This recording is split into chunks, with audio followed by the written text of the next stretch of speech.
Hey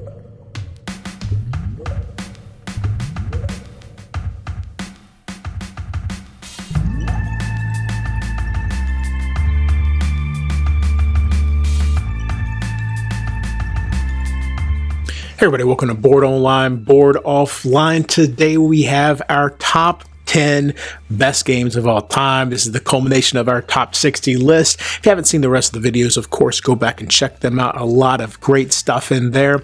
Now, these games are without a doubt and without question and cannot be argued that these are the top 10 of all time. Nobody can say different. It's a completely objective, completely non-subjective list. And I dare anyone to say otherwise.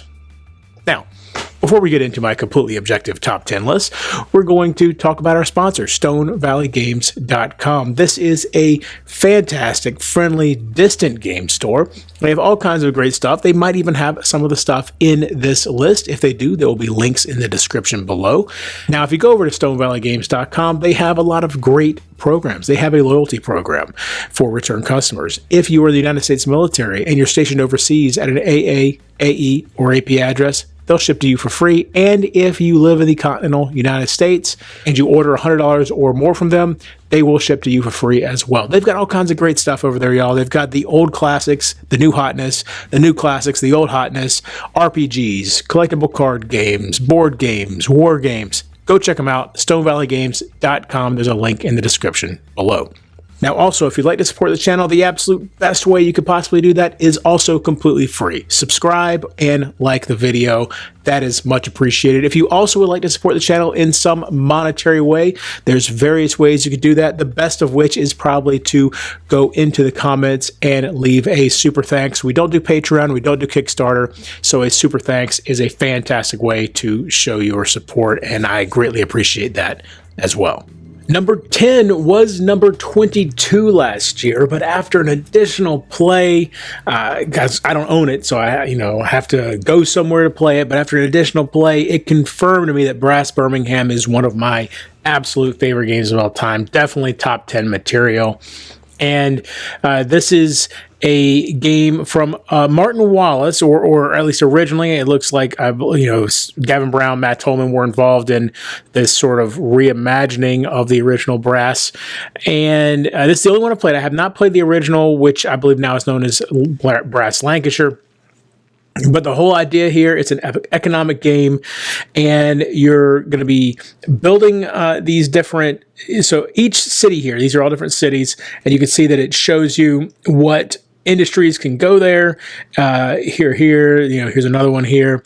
And then you're going to be selling these various resources. You've got beer and steel, I believe coal, and I feel like there's a fourth one that I'm forgetting about.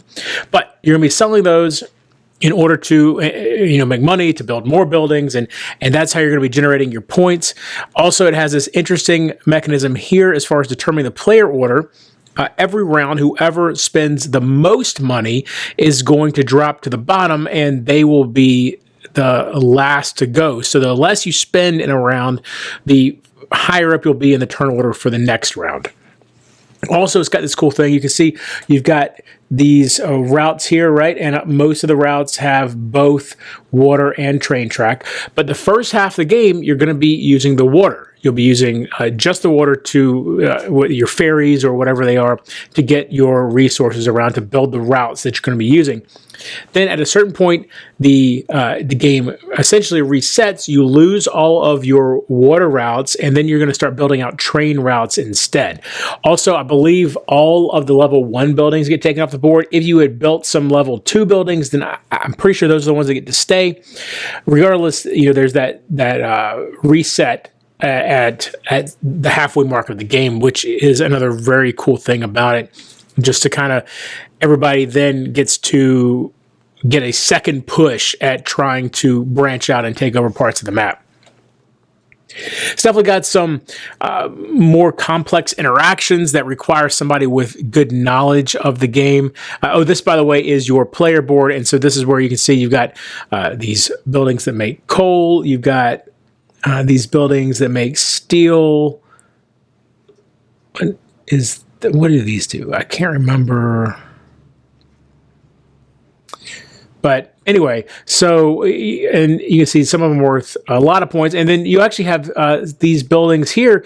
One thing cool here, when you're building level 1s, they're worth 10 points, right?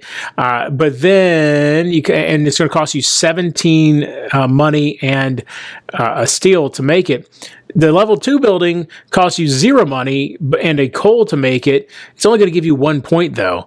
However, then when you come over here, once you go up to the next level, now it's going to be very expensive again, but you're getting a ton of points for it again.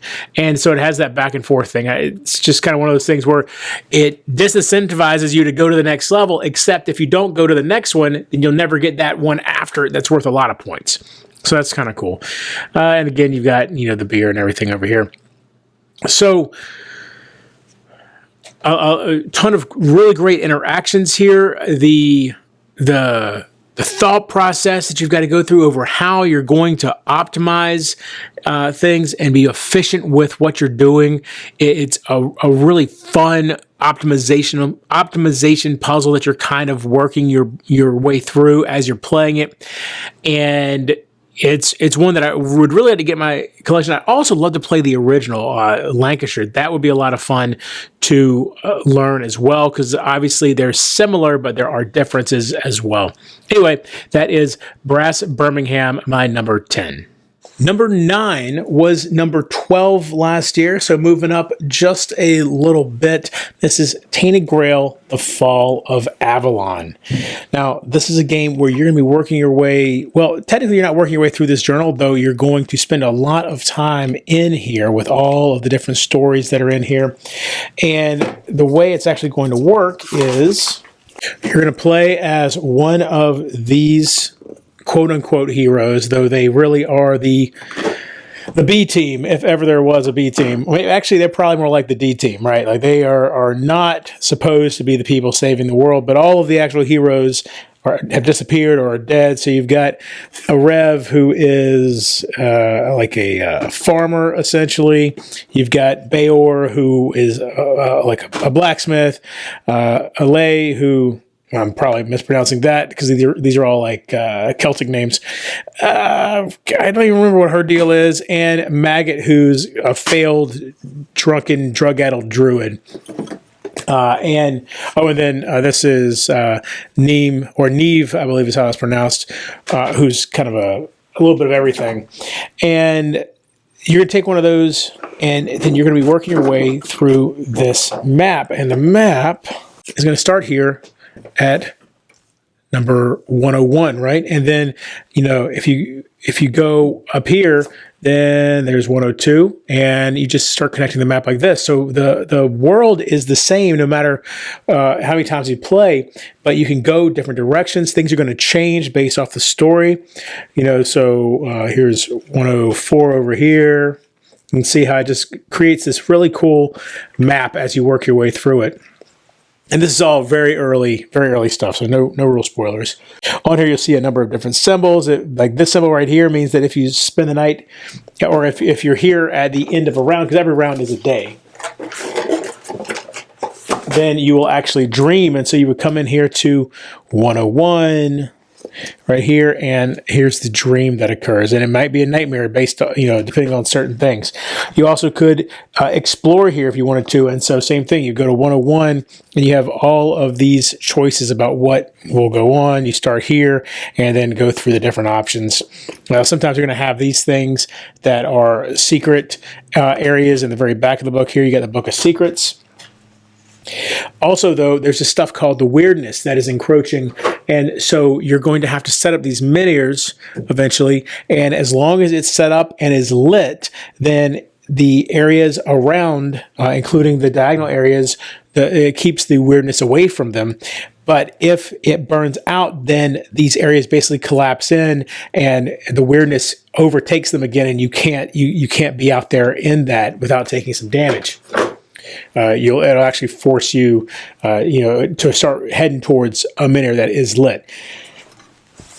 Now, on this board, you're going to be keeping track of your health. So let me show you how this works. So let's say here's his health, energy, and terror down here, right? So that's how a Rev might start. And as he takes damage, obviously this is going to go down, right? When I notice it's got this kind of T thing, right? So let's say we're here and we take another damage. It goes down. That now means that the energy goes down, and that becomes a Rev's maximum energy. Also, meanwhile, as terror is going up, if terror ever goes past the health bar, then really bad things are going to happen as well. So I love that mechanic there. Meanwhile, you've got aggression, courage, practicality, spirituality, caution, and empathy. These are kind of combat. These are kind of diplomacy side of things. And you're going to gain, well, for one thing, a Rev would start with 1 in aggression, 1 point in aggression, 1 point in empathy, 1 in courage, 1 in caution, and 1 in practicality. And as you level up, you can add to those. Once you get to your third one, obviously, there's only 2 spots here. So your third one will bring out some skills that go next to it. And there's all kinds of skills. The skills are double-sided as well, which means that if you take a certain skill, the other one will never be available for that particular campaign. So it's an interesting way that they make you pick and choose between 2 possibilities, because as long as one exists, the other one never can. The story is intense and dark. It's based on the Arthurian legend, but it's a very dark situation where Arthur has, they fled from Camelot. They came here, and now this place is twisted and dark, and they're doing their best to hold back the weirdness. But this takes place something like 600 years after Arthur had died. And so these are the descendants of King Arthur's court that are trying to handle all of this. It's a really, really interesting story, interesting concept. The combat is very unique. This is another situation kind of like Sleeping Gods, where this game came out with a unique combat system and diplomacy system that I really enjoy. It's kind of controversial as well, but I think it's a blast. That's Tainted Grail. My number 8 is brand new to the list. This is Radlands. This is a game that I when I originally saw it, back when it came out in 21, the artwork grabbed me, and I was like, oh, that looks really cool. But then I was like, it's a 2-player head-to-head card battle game. Those don't always really do it for me. Sometimes they do, but not really. And so I didn't make any effort to actually get my hands on a copy of this and to actually, try to learn it or anything like that. Then went to my buddy's house, the same one who has, taught me a lot of my favorite games, and we played it. It turns out it was one of the games he really enjoys, and it plays so quickly that it was, we play a lot of heavy games when we get together, and this time, though, we would kind of intersperse once or twice during our get-together. We interspersed Radlands in between some of the heavier ones, and it was fantastic. And the idea is you've got your outpost or locations that you're basically trying to guard, and the other player is trying to destroy them. And you're putting out all these different, this is kind of a Mad Max-ish type world, and you're putting out your different soldiers and warriors and whatever they are to attack the other player. You can, you have cards to do raids on their buildings, and there's all kinds of various effects. And then, water is one of the main resources, which is always kind of the case in these sorts of post-apocalyptic worlds. And the artwork is amazing, but you can see you've got mutants, and then this is an event, famine, radiation, you've got a sniper, scientist, all these different really cool cards with really cool effects, and every card has multiple ways it can be used. You can either put it out or you can discard it for a different effect. Lots of fun stuff here. There's not much to talk about because it is such a straightforward game to learn and play. It doesn't take hardly any time to learn it. And then, like I said, we would knock out a game on average. It only took us about 22 minutes. So Radlands is a fantastic game, well worth being in my top 10. This is one that I definitely need to get my hands on because I think it would be a fun one to teach the family and to bring to my game group, the few times that we end up with just 2 of us there. That's Radlands. 7 was number 9 last year, so a slight bump after another play or 2 of it. This is Dune Imperium. So in Dune Imperium, you're going to have this map. So the map here is, this area here is where combat's going to happen, possibly. These, by the way, are not the pieces that come with the game. Looks like there's been some 3D printing going on here. Actually kind of cool pieces. But anyway, you've got all these different actions as well along up here. So you've got them over here, and you got them along this side of the board. And that's going to result in you moving your way up this track. This is the loyalty track, I believe is what it's called. And this also looks like a different language version of it. But as you're playing, you're kind of going to start deciding where you want to focus, which areas, but which loyalties you want to encourage. And you're going to be having to focus on making sure you have the resources to burn on these different actions. And, because in this game, resources are very tight. Water in particular is hard to get a hold of. But regardless, you'll be moving along, doing all this stuff, and eventually, every round there'll be you'll be putting out your pieces out here, whether it's regular soldiers or you can have some a little bit stronger pieces out here as well. And everybody's kind of putting their pieces out, but then that might end. But eventually, it's going to end every round in combat, and then someone will gain some some advantages from winning that combat as well. Tons of great art in here. The artwork is, I suppose it's sort of based off the recent movie. I mean, that certainly does look like Josh Brolin right there. And who's the guy that plays Duke Atreides? I can't remember. But obviously the art is not strictly based off the movie, though certainly is heavily influenced by it. The components are great. You've got, I can't remember what this component is, but this is the spice, this is the water. Those are the three main resources you're dealing with. Here's what the components actually look like as far as the cubes and your people here and everything. I believe those are your workers. Here's another good shot of some of the artwork here, the cards. And it's very much a deck building game as well. You're going through, you're pulling in cards that are going to give you the ability to take certain actions. And you can see from the, let's go back to the other picture real quick. Over here.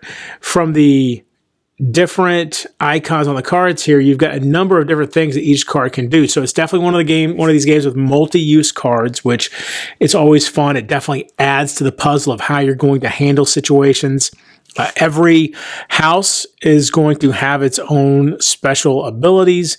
You've got usually these two different abilities here that you're going to be handed as the leader of a particular house. A lot of great decisions, a lot of great choices as far as which direction you want to try to go to win the game. And it's phenomenal. It's absolutely fantastic. Every time I've played it, it's been a blast, and it's come down to the wire. That's Dune Imperium. Number 6 was number 6 last year, so this is the only one that didn't move up or down and stayed exactly where it is, though you could say that it moved up one, I suppose, because there is a new to the list game still above it, but this is Hadrian's Wall. This is the other roll and write that I talked about back when I was looking at Rome and Roll earlier in the list. This one, technically, it's not a roll and write, though. Technically, it's a flip and write, but, it's a very similar mechanism, similar in how it works out. So in this game, you've got all kinds of cool components. This is resources. It looks like bricks. And then all of these are the different workers that you'll end up acquiring. Servants, merchants, maybe civilians and soldiers, I think is how it goes, something like that. And so you've got these two sheets. Every player will have these two sheets, and it looks very complex, and it is very busy, but part of that is because of the artwork behind it. So when you really get down to it, it's pretty straightforward. The stuff in the brown here, like that here, that's going to be the cost. So anywhere over here, anytime you see stuff in the brown, that's the cost. Anything in a white box is the reward that you get for paying that cost. Down here, you got renown, piety, valor, and discipline, and these essentially are your victory points. And as every tick mark up this track, that's one victory point, and at the end of the game, whoever has the most victory points wins. Now, you also are going to have this in front of you. And this keeps track of the 6 rounds. And you've got this deck of cards, and at the beginning of your turn, you'll draw 2, and you're going to decide, well, one of these I'm going to use as in-game scoring, and the other one I'm going to use for the workers down here. So for instance, maybe I go like this and this. So this means I would get an extra blue and yellow worker, and at the end of the game, I'll get victory points for my felled temples, which the temple is over here. You get your small, medium, and large temple.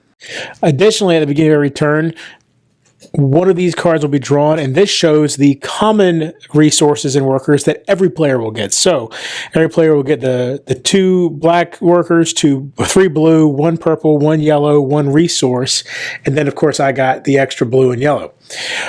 On top of that, at the end of a round, let's see, so round 1, if we're playing on easy, the picks are going to attack, and in this case, they attack the center cohort here. And so it's 1 attack coming against the center. If I had this first box marked off, then I'm fine. I block the attack. Otherwise, it gets through and it causes disdain down here. And every disdain is going to cause increasing amounts of negative points at the end of the game. And so then once you're, over here is where you're going to be kind of generating a lot of resources every round by filling out this stuff, as well as being able to create some defense against the incoming picks. And you can see, by the way, with the picks, it gets way worse if you're playing on easy, the last round of the game, you're actually going to draw 8 cards and deal with each of those, increasing amounts of attacks. Over here, you've got all kinds of different directions you can go with stuff. If you want to go with the traders up here, then you'll build out the market, build out these precincts, or you could go with the performers and focus on the theater and the gladiators. The priests, have not only the temples, but also these gardens. The apparitors allow you to convert the disdain into, basically get rid of the disdain by cutting deals and stuff like that. And then the patricians down here, they let you deal with some stuff over here, give you some additional ways of handling the picks and that sort of thing. This is one of those games where at the beginning of your turn, you might see, okay, I've probably got about 6, 7 things I can do. But then as you're doing those things, you gain some more resources, you gain a new worker, all this kind of stuff. And so all of a sudden you chain those 7 moves into 14 moves. And it's a really fun thing when you start checking stuff off and your turn just starts snowballing into a much bigger turn than you expected. Really fun time. Strongly recommend this. Without a doubt, the most fun I've ever had with again, not a roll and write, it's a flip and write, but with that style of game, that's Hadrian's Wall. Number 5 was number 3 last year, which makes it the biggest faller of this section of the list. That is Mage Knight, the board game. For a lot of people, this is the quintessential solo board game. It actually topped the top 100 solo games of the year list, or of all time list that Board Game Geek does each year. And eventually it was toppled by, I think, Spirit Island is the one that pretty routinely makes the top of that list now. So I do have all of the expansions in here, so keep that in mind. The one thing I don't have is there was some extra cards that came with the Ultimate Edition, and I don't have that. Now, let's see here. So the way this is going to work is you are going to be working your way through a deck of these tiles. You won't use all the tiles in every game, so there's always going to be some differentiation there. But you always have this same starting location. It's slightly different depending on how many characters you're using and what scenario it is and stuff like that. But you'll explore, and as you might be this guy, right? And as you get to the edge, you'll use movement points to explore. And so maybe this tile comes out. Oh, and by the way, actually, when you first start, you'll have 2 tiles already out, usually. So it might look something like this when you start. And then when you get here, then you would put out the next one. It might look like this. And so you're going to come across all these different spots. So, for instance, this right here is a village. And a village is somewhere where you can heal, but you could also recruit someone like the Utum crossbowmen who have this village symbol right here. So you can recruit them there. If you end your turn on a mine, then you'll get, in this case, a white crystal will go into your inventory. This over here is a area that heals you. Forget what it's called. Mana Glade or something like that. Anyway, that's an area that'll let you heal. Right here is where, as soon as it's revealed, you'll have some, and that's actually definitely from an expansion, but you'll have some rampaging enemies that will be on those locations. This is a wizard's tower that lets you purchase spells, but you have to attack it first, though. You have to conquer it, and when you fight it, you'll have one of these purple enemies in there that you'll have to go up against. And once you conquer it, though, then you'll be able to acquire the stuff that's inside the tower. You'll also throw one of your shields on it. That's actually not the shield for him, but regardless, just to give you an idea of how it works, throw a shield on it to show that it's yours, because that's going to go towards in-game scoring. And there's just all kinds of different locations that you might find. Let's see if I can find some of the other examples here. There's some ruins right here that you might end up dealing with. You can go in there and find some cool stuff, fight some enemies. Also, eventually, you'll make it, because these are all the green tiles that I've been showing you, eventually you'll make it to these core tiles that have some additional stuff. You've got rampaging dragons on here, or rampaging draconum, and you're going to end up going up against these cities. Is the standard way you end the game is by trying to conquer 2 of these cities. And the cities, depending on what level it is, are going to have all kinds of different enemies in there. So that's a level 5 for the green. And yeah, so you've got tons of different, let's see, 1, 2, 3, 4, 5, 6, 7 different mage knights you could play as. They all have, so here's Naros's starting deck. The starting deck is, for the most part, the same across the Mage Knights, except, so Naros has this one and this one that are different. So these are slight different versions of cards that would be in the other people's decks. And so you start off slightly different, but mainly the same. But then as you play, you'll be adding more advanced actions, spells, artifacts, all kinds of stuff to your deck. You'll also be going along this fame track to level up. And so as you level up, every time you acquire a new one of these shields, that means you can have more units that you hire to go along with you. These don't go in your deck. These are just out with you. So things like Utumbo's crossbowmen, the scouts, the savage monks, the northern monks, the guardian golems. And these are all your level 1 and 2 type creatures. You also have these level 3 and 4, the heroes, the Alta Mages, the Delphana Masters. So you can see you really have a large variety to choose from here. And then every time you level up to one of these rows, you gain, you get to get another advanced action as well as a skill, and there's all these little skill tokens that you're able to get to further augment your abilities. That barely scratches the surface of all the decisions and all the cool stuff that's in Mage Knight, but I think gives you a pretty decent idea. Definitely one I love playing solo. I also enjoy it 2-player. I don't think I'll ever go above 2. Maybe once I'll try it with my current game group at 3, but it can really, the downtime between turns can really drag out at that point. And even in a 2-player game, the downtime can get a little long towards the end of the game. But that is Mage Knight, the board game. Number 4 was number 5 last year. This is Root, a game of woodland might and right. This game, I've got a ton of stuff in here, 2 expansions, so bear with me here for a second. So this is just the base map, the base game map. The whole idea for this game is you're playing to 30. You're going all the way down here to 30. The difference, or the kind of key of what makes this game so amazing is the fact that every faction is going to try to get to 30 in completely different ways. So you've got the Underground Duchy, the Marquis de Cat, the Vagabond, the Corvid Conspiracy, the Erie Dynasties, and the Woodland Alliance. 2 of those, the Corvid Conspiracy and the Underground Duchy, are from the expansion. So the other 4 are from the base game. And essentially what you've got going on here, let's just get rid of those two and let's just look at the base game. You've got the Marquis de Cat that are going to start in every single space. They're going to have a warrior in every single space. They're going to have a few buildings out already, except for one. Maybe this corner they don't have, right? So whatever corner they don't have, the Erie will have that corner.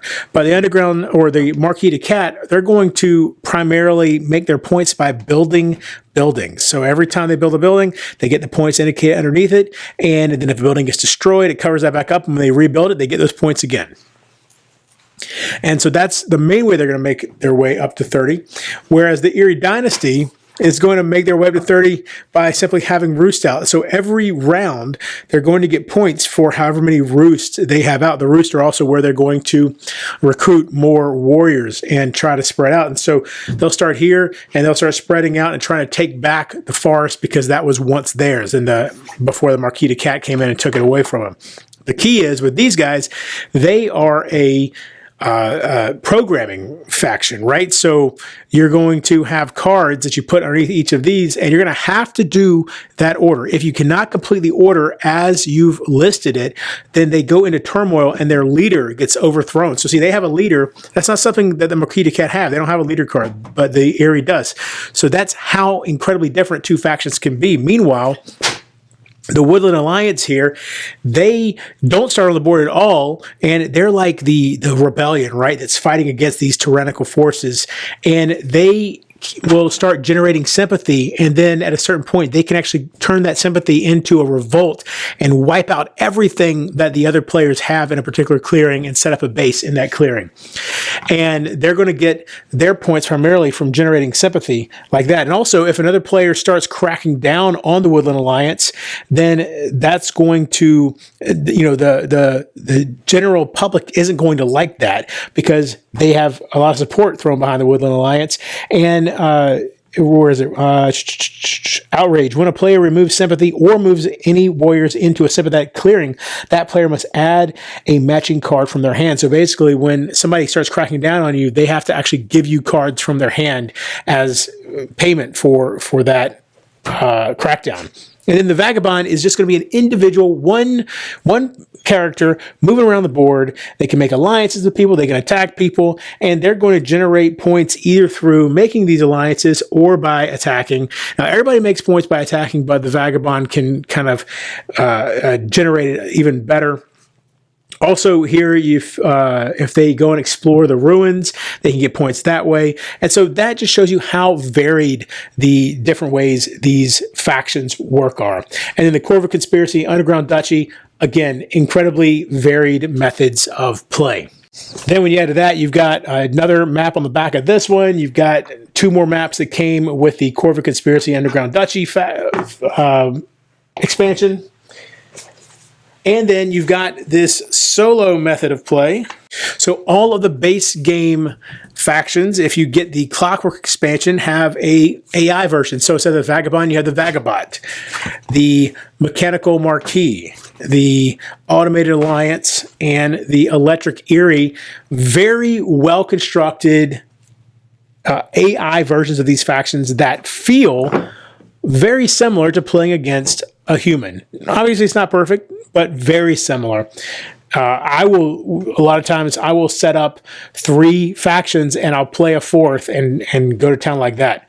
It's a great time. Root is a fantastic, fabulous, asymmetrical game. I strongly recommend it. Can't play it enough. Number 3 is brand new to the list. It is the highest new game on the list, and this is Aeon Trespass Odyssey. So I know there was a lot of talk about whether or not this would pass Kingdom Death Monster for me this year. Not quite, but it pushed it. It pushed it as hard as it could. We'll see what happens next year. By the time this list comes out next year, not only will I have played a lot more of this, but Kingdom Death Monster Advanced will have come out with the Gambler's Chest. Who knows where my mind will be at that point between these two games. Now, for sure, you can see in this game that it was inspired in many ways by Kingdom Death, but it has definitely taken it and improved on it for sure, in my opinion, in certain ways. Though in other ways, Kingdom Death is still just a little bit above it for me. Now, one of the ways that I feel like it has improved is with what it calls the escalation system or something like that. I believe it's the escalation system. So you've got AI cards in here, right? So just like Kingdom Death, when this monster goes, you're going to draw an AI card and you're going to follow these instructions, and that's how the monster works, right? And then when you hit the monster, it's got body part cards. And so you'll draw one of these and, okay, I hit it in its right mighty fist. Okay. Now, if you then wound this, here's where the changes happen. Because in Kingdom Death, every time you wounded a monster, it would lose a card from the AI deck, and it would essentially get weaker every time it got wounded. And this one, you're basically pissing this monster off right up until the point that you actually manage to kill it. So if, let's say I wounded the right mighty fist, right? I will take that out of the deck. I'll then, because if you saw, this is a level 1 body part card. I then get a level 2 body part card and add it to the deck, shuffle it in. And then also I remove a level 1 AI card and add a level 2 AI card into the deck. And every time you wound the monster, you go up like that. That's a level 1, 2, or 3, and you escalate the battle in that way. But don't worry. It's not just the monster that gets tougher as the fight goes on. As you fight, you're going to increase your rage. Every time you attack, your rage goes up, and it will unlock these different things along this Kratos track for you here. Now, also, when you take damage, you are taking damage in the form of danger. And every time you take danger from an attack, you have to draw a trauma card, and most of them are going to be bad. There are some good trauma cards in there for you as well. Sometimes it just pisses you off and you get a bonus attack. So that's cool. But also then with these monsters, you slowly are going to work your way up this level track. So initially you fight the level 1, then level 2, but it's not just linear. Every time you fight, you have to check off this list here. So basically, if you've got a level 1 available to fight, you fight that. But if not, it's going to eventually force you up into these higher levels. So that's one definite thing that has changed, that they changed from that KDM system where you could just farm lower level. They're forcing you into these bigger fights, and they expect you to have upgraded yourself appropriately along the way. This sheet right here keeps track of all kinds of stuff. You've got your hull, your crew, all of that's important. You keep track of named titans here. You have these adventures that you're going to go on based on the overworld map. And, over here are all of your various resources. And keep in mind, this is cycle 1. There's 3 cycles that come in the base game. I haven't touched cycle 2 or 3 yet. I'm currently working my way through cycle 1, and you can see I'm 19 days out of a possible 80 days here. So we'll see if I manage to successfully win this campaign this time. But you've got this choice matrix over here that you'll have to mark based on different things you do.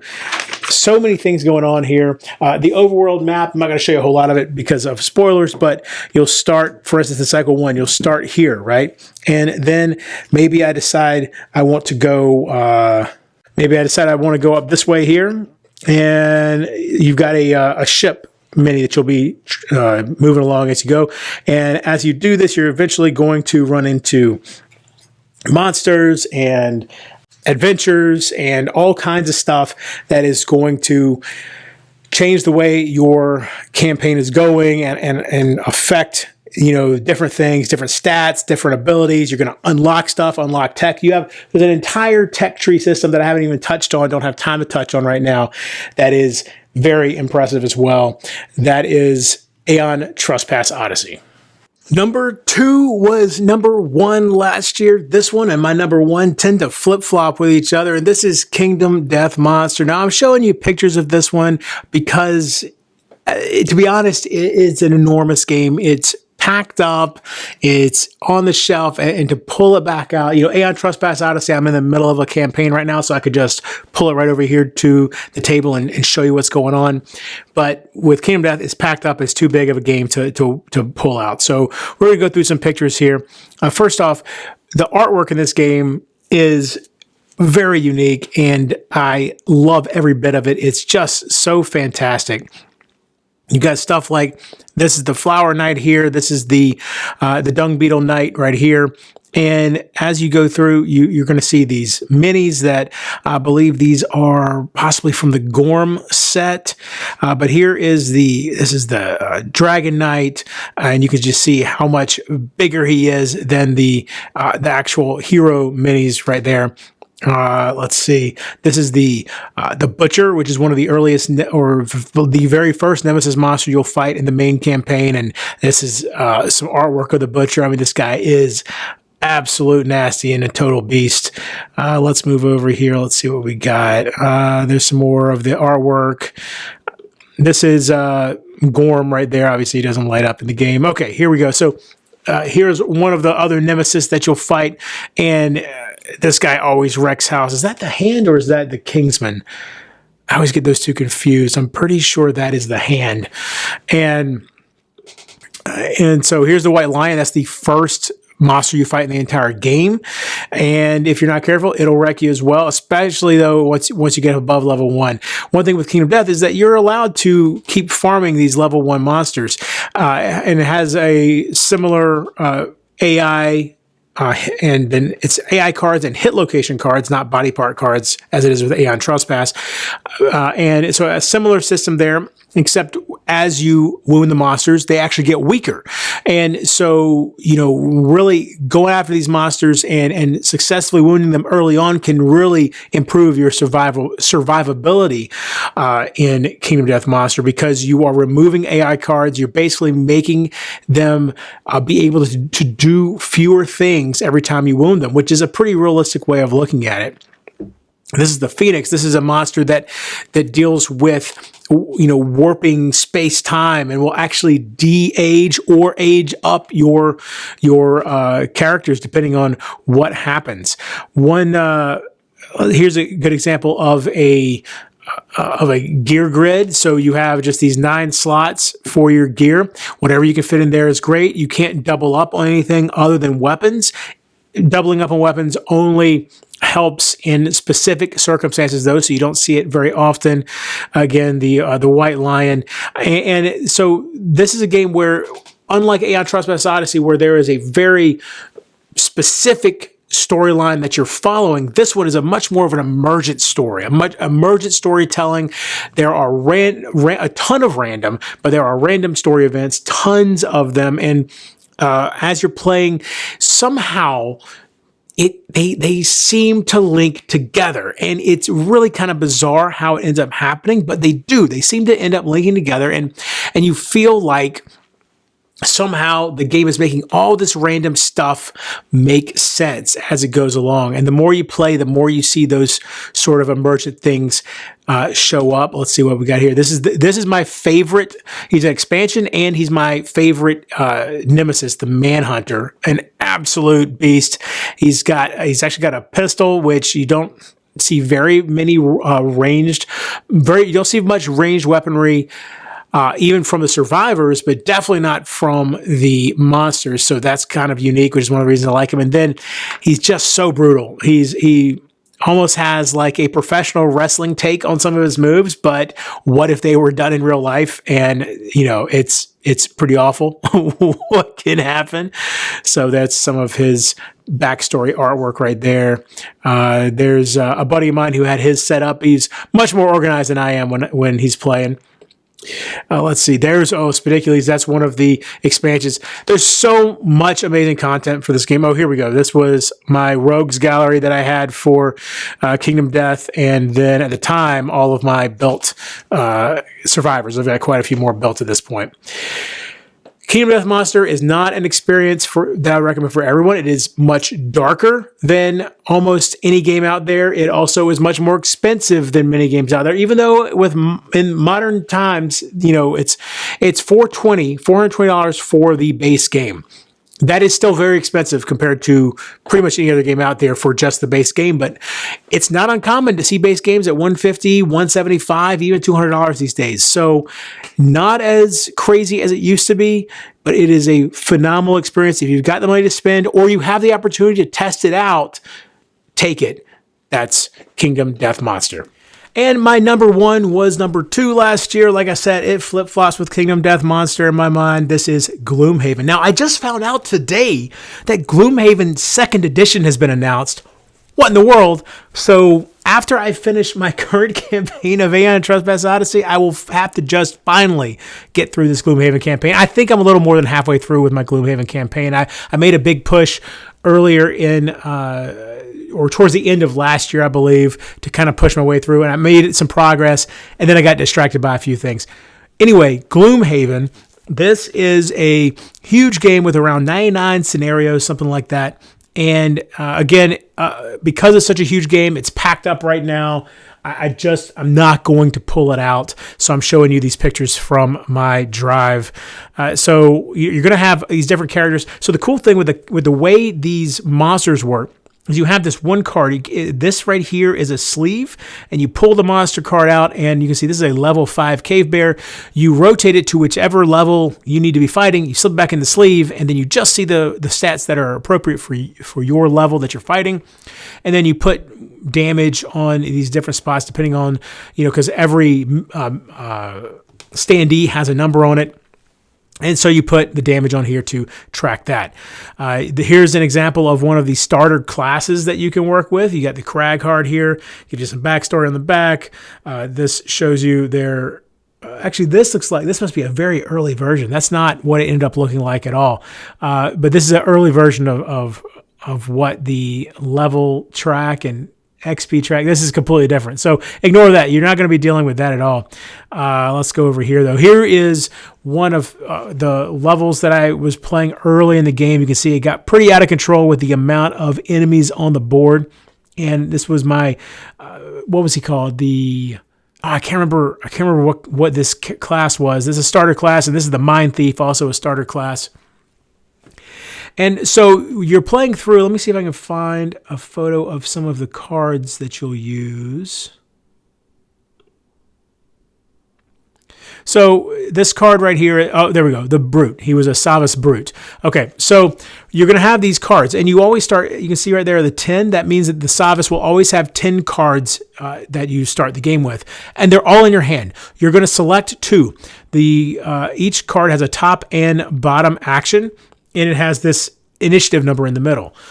So you select 2 cards. One of them is going to be your initiative card that says where you are in the initiative order. The lower the number, so the closer to 1, then the earlier you are in the initiative.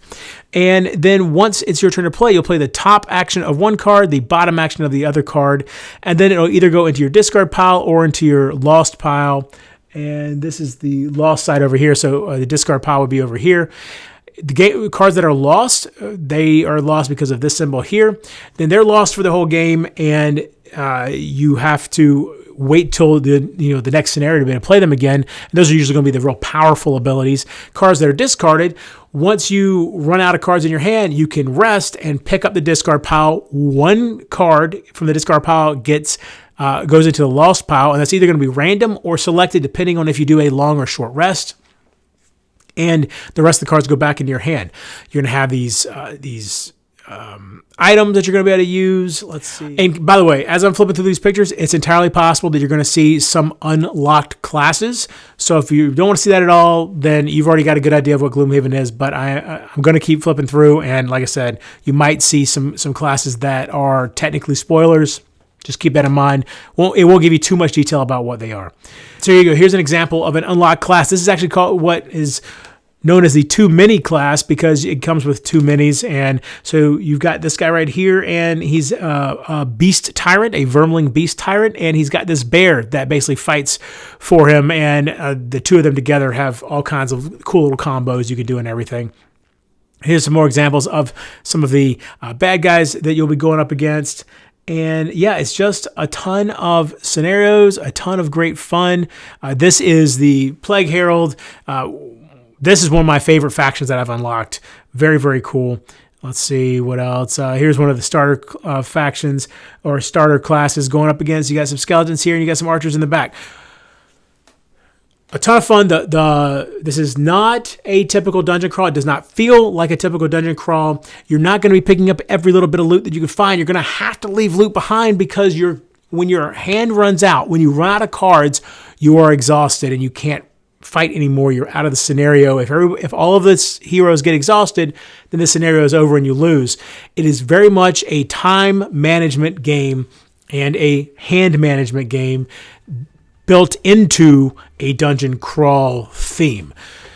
And I love it. It's fantastic. I have to, like I said, finish Gloomhaven so that, because I'm probably going to back Gloomhaven 2nd Edition. We'll see. Anyway, that is Gloomhaven, my number one best game of all time. So there you go. Those are my top games of all time, 1 through 60. Be sure to go check out the previous videos if you missed them somehow. Also, check out all these other great videos we've got coming up real soon. We're continuing how to play Aeon Trespass Odyssey, how to play Frosthaven, how to play Lands of Gowser, and how to play Dungeon Universalis, all coming up very soon. And until next time, if you're bored online, board offline.